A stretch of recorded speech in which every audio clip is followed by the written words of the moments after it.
तो इस पीसीबी में जो है ये बोला गया है कि कंप्रेसर नहीं चल रहा है। ठीक है, तो अगर जो सिंगल सिर्फ हमें इसे चेक करना रहे तो हम अपना जो बनाया हुआ सिंगल डबल डोर की पीसीबी सिंगल जैसे अगर चलाना है तो वो काम कर सकते हैं। लेकिन जब भी कस्टमर की रहेगी पीसीबी तो हमें पूरा एक साथ में ही चेक करना पड़ेगा, क्योंकि इसमें भी खराबी हो सकती है, इसमें भी हो सकती है, तो ये देखना ज़रूरी है। तो यहाँ पे मैं इसे बना करके रखा है, इसे व्यवस्थित लगाते हैं, फिर स्टार्ट करते हैं, देखते हैं क्या प्रॉब्लम हो रहा है। तो यहाँ पे हमने सारे कनेक्शन कर दिए हैं। ठीक है, और मैं चालू कर देता हूँ पावर को। तो ये मैंने बटन दबा दिया, इसमें लाइट आई, अभी वो जलेगा बल्ब, वापस बंद होगा, फिर कंप्रेसर चलना चाहिए। तो बस झटका दिया और बंद हो गया।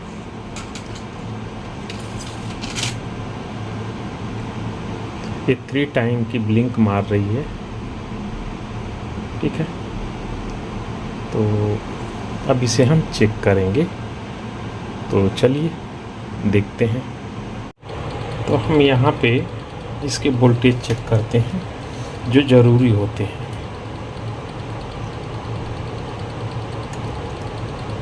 तो हमारी मेन डीसी है जो 323 वोल्ट ये शो कर रही है। अब हमें इसका डीसी जो करंट लिंक होती है उसे भी देखना पड़ेगा। तो ये 2 वोल्ट से ऊपर होनी चाहिए, तो 2.4 वोल्ट है, क्योंकि यहाँ पे 300 के की 3 रेजिस्टेंस सीरीज में लगी है, और ये वाली रेजिस्टेंस जो है 6.8 के है। तो कैलकुलेशन निकालेंगे तो डिवाइडर पे जो वोल्टेज है ये होना चाहिए, और ये वोल्टेज यहाँ पे आता है इस जगह पे। ठीक है, तो यहाँ पे होना चाहिए। एफओ वोल्टेज जो आता है इसका ये वाला है फॉल्ट आउटपुट, जो कि यहाँ से होकर के वापस जाता है इधर, और ये यहाँ पे होना चाहिए। तो 5 वोल्ट है, और ये वाली सप्लाई ये जो देख रहे हैं ये वाला इसी रजिस्टर के जरिए ये 5 वोल्ट से अटैच होता है। और यहाँ पे भी आपको रहना चाहिए इस वाले जगह पे 5 वोल्ट। और ये कैपेसिटर कभी कभी क्या होता है कि ये कैपेसिटर इंटरनली 5 वोल्ट अंदर आया है, और यही ट्रैक आकर के ये रहता है, तो कभी कभी ये कैपेसिटर भी शॉर्ट होता है, इसको ध्यान रखिएगा। तो ये वाला कैपेसिटर जब भी शॉर्ट होगा तो सप्लाई पूरी ख़त्म हो जाएगी, लेकिन यहाँ पे अभी कोई ऐसा इशू नहीं है। तो हम इसको चेक कर लेते हैं। जो UVW की जो पल्स जाती है, और IPM को भी देखते हैं। तो IPM को देखने के लिए हम सीधा ये करेंगे, लेकिन सबसे पहले कैपेसिटर जो है डिस्चार्ज होना चाहिए, अन्यथा आपका मीटर जो है दग जाएगा, ख़राब हो जाएगा। तो पहले इसे हम शॉर्ट कर देते हैं, हम उड़ा देते हैं। ऐसे मत करिएगा, आप जो है इसको बल्ब से करिए, क्योंकि मैं बल्ब अभी लगाने जाऊंगा तो फिर मुझे देरी होगी। और कंप्रेसर का ये चेक करते समय UVW को कंप्रेसर से डिस्कनेक्ट करना वायर ज़रूरी है। तो चलिए फटाफट इसे चेक कर लेते हैं। तो पहले निगेटिव की ओर से चेक करेंगे, तो 558, 558, 558। ठीक है, फिर हम पॉजिटिव की ओर से चेक करेंगे, तो यहाँ से देखेंगे 557, 557 और 557। ये सही है, वापस में भी चेक कर लेंगे, यह भी सही है। इसकी वोल्टेज भी देखना ज़रूरी है, तो इसका जो वोल्टेज होता है वो देख लेते हैं। यहाँ पे ग्राउंड से यहाँ पे 15 वोल्ट होने चाहिए, तो ये हैं 5 वोल्ट, यह भी है। ठीक है, तो ये सारे होने के बावजूद भी नहीं स्टार्ट हो रहा है। तो एक बार हम UVW टेस्टर लगा के चेक कर लेते हैं। तो हमारा जो UVW टेस्टर है वो कुछ इस तरह से है, तो हम इसे लगा लेते हैं।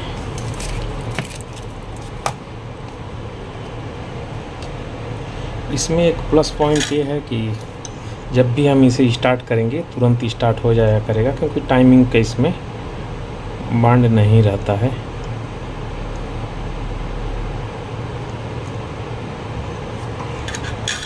तो चलिए आप देखते रहिए, मैं चालू कर रहा हूँ और आप ध्यान दीजिएगा इस पे, ये 2 LED को छोड़ के इस पे।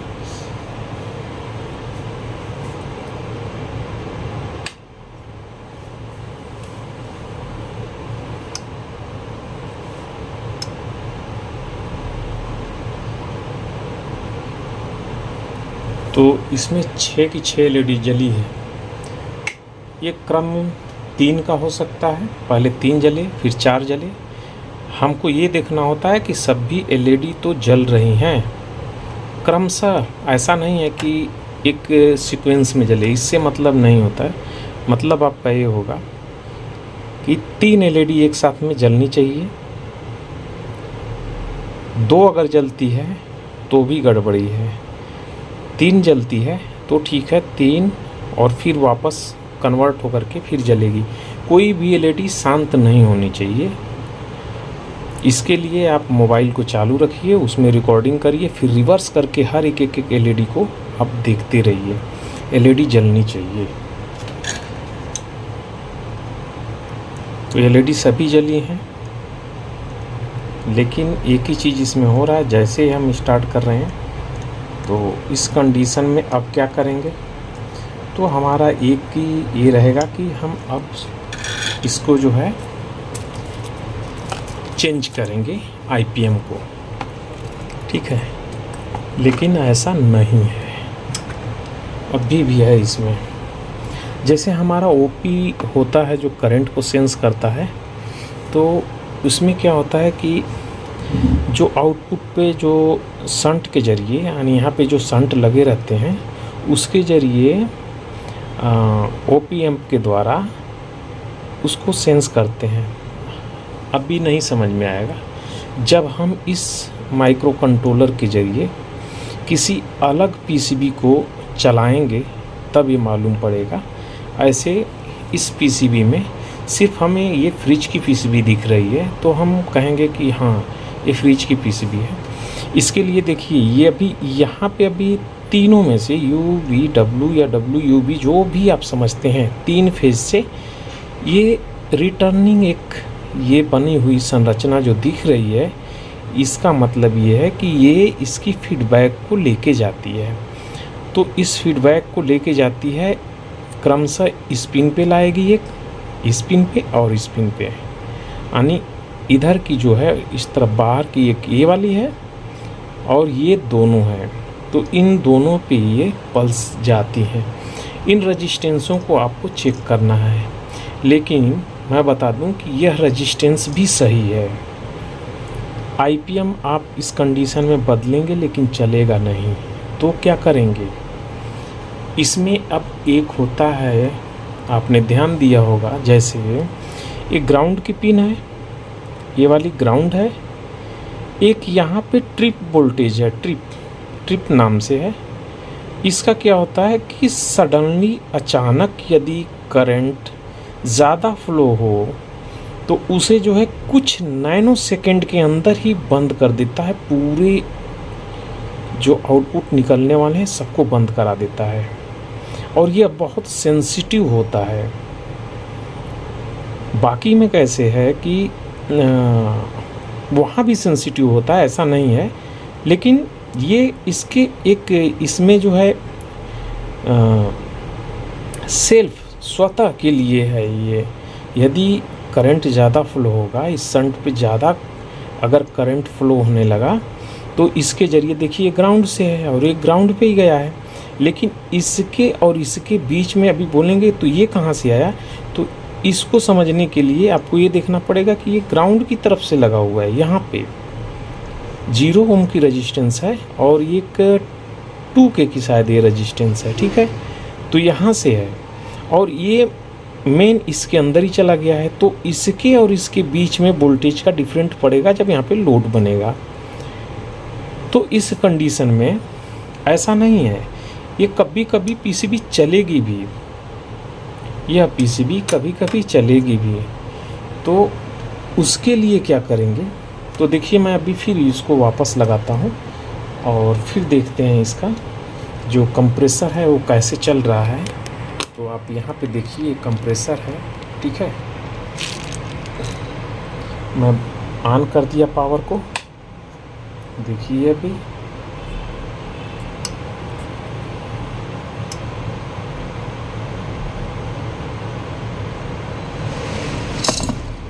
धड़ाक करके बंद हो गया। तो इस कंडीशन में क्या करेंगे, अभी यहाँ पे जो समस्या है वो ट्रिप की है। तो ट्रिप बोले तो ट्रिपिंग की है। अभी मैं आपको दिखाता हूँ कि ये अभी एकदम बिल्कुल स्मूथ चलने भी लगेगा। अब मैं आपको दिखाता हूँ क्योंकि ये चीज़ आपको नहीं मिलेगा कहीं भी। तो चलिए मैं इसका जो है शंट जो रजिस्टर है इसे मैं निकाल रहा हूँ। पावर को बंद कर देता हूँ क्योंकि पावर ऑन है।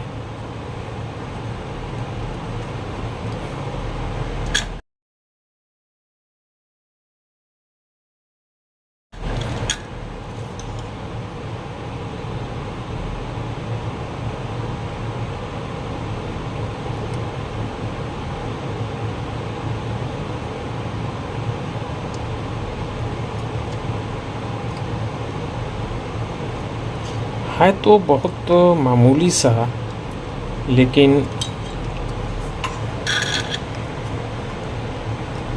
इस शंट को मैंने निकाल दिया। मैं इसके बदले दूसरा शंट लगा रहा हूँ, ठीक है। और अभी इस शंट पे भी बात करेंगे। तो मैं इसे अभी यहाँ पे लगा देता हूँ, ऊपर से ही लगा देता हूँ क्योंकि हमें इस लगाने के गुण को नहीं दिखाना है, हमको इससे उत्पन्न हुए वोल्टेज के बारे में समझना है और रेजिस्टेंस के बारे में समझना है। तो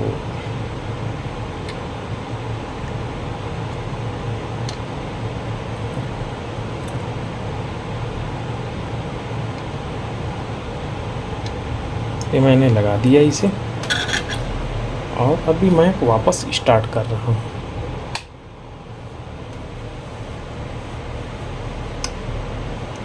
मैंने स्टार्ट कर दिया।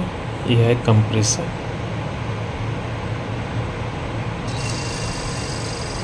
आप देख सकते हैं कि अभी बिना कोई परेशानी के, ठीक है, ये स्टार्ट हो गया। यहाँ पे आप देखेंगे तो कुछ समय बाद यहाँ पे हमें बर्फ़ जो है जमनी शुरू हो जाएगी इस जगह पे, ठीक है। तो देख लेते हैं क्योंकि अभी ये चल रहा है कंप्रेसर, आप देख रहे हैं थरथराहट से मालूम पड़ रहा होगा ये हिल रहा है, ठीक है। तो देख रहे हैं कि अभी धीरे धीरे वो वाइट होना शुरू हो गया,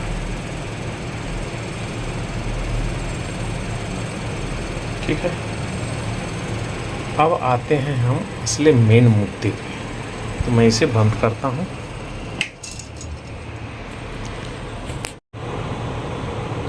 तो हाँ, तो चलिए अब बात करेंगे हम इस शंट की। तो मैं इस शंट को वापस निकाल देता हूँ।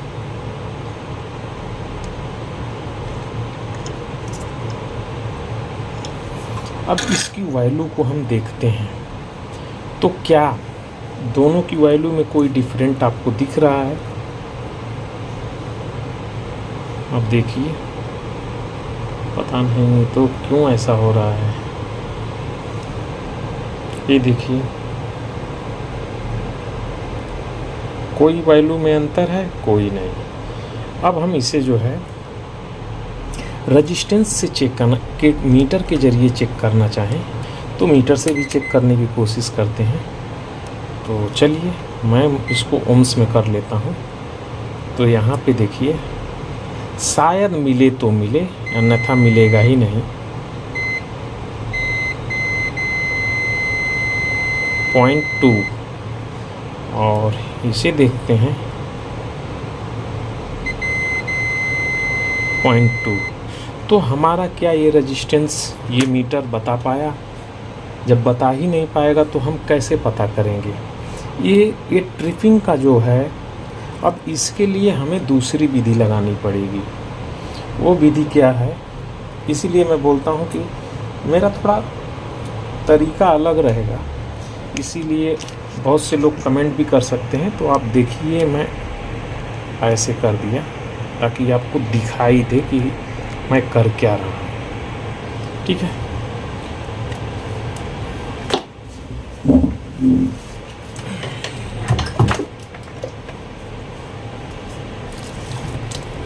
तो यहाँ पे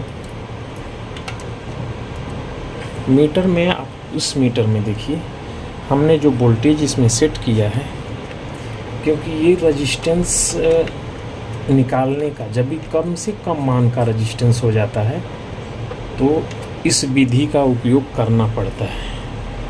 तो मैं यहाँ पे इसे कम कर लेता हूँ।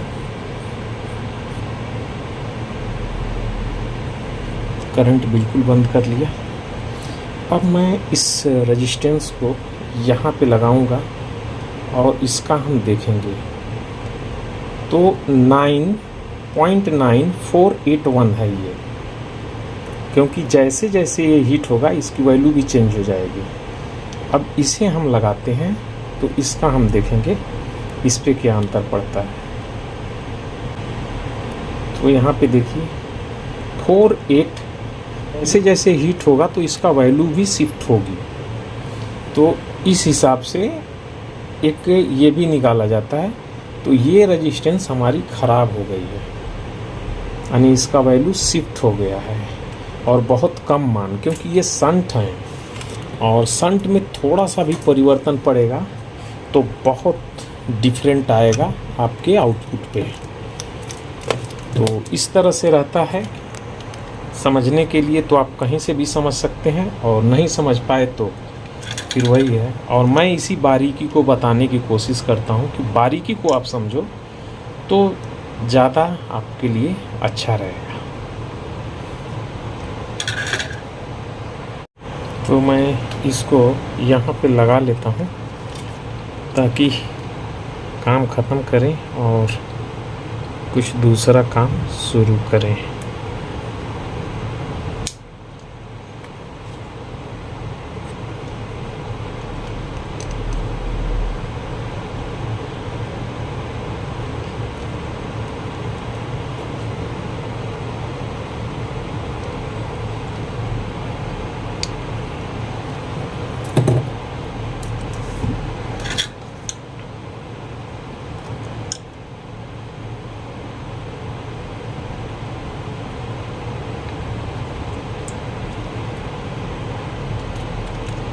ये सोल्डर अच्छा नहीं है, क्योंकि काफ़ी समय तक रहने के बाद ये ब्लैक हो जाता है। सबसे बेस्ट सोल्डर ये वाला है, ये बस मस्त काम करता है। ये मुझे बहुत अच्छा है ये सोल्डर। इसके लिए तो मैं बोलूँगा कि कोई भी रहे इसका इस्तेमाल करें, बहुत बेहतरीन सोल्डर है।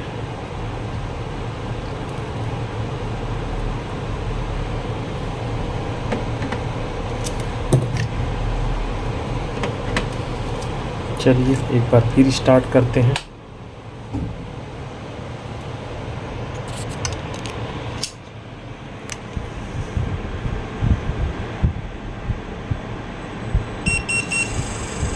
बिल्कुल स्मूथली चालू हो गया। एक चीज़ और है, अगर यहाँ पे आपका मॉइस्चर आया इस जगह पे तो तुरंत बंद भी हो जाएगा। ये देखिए, ये देखिए बंद हो गया। मैंने यहाँ पे टच लग दिया, बंद हो गया। तो ये है वो ट्रिप वोल्टेज है, उसके ऊपर वोल्टेज बिल्कुल बर्दाश्त तो नहीं करेगा। थोड़ा सा भी अगर ज़्यादा होगा तो तो ये छोटी छोटी जानकारी रहती है, लेकिन पूरी पीसीबी को बंद करके रख देगी। तो चलिए नेक्स्ट वीडियो में फिर मिलते हैं।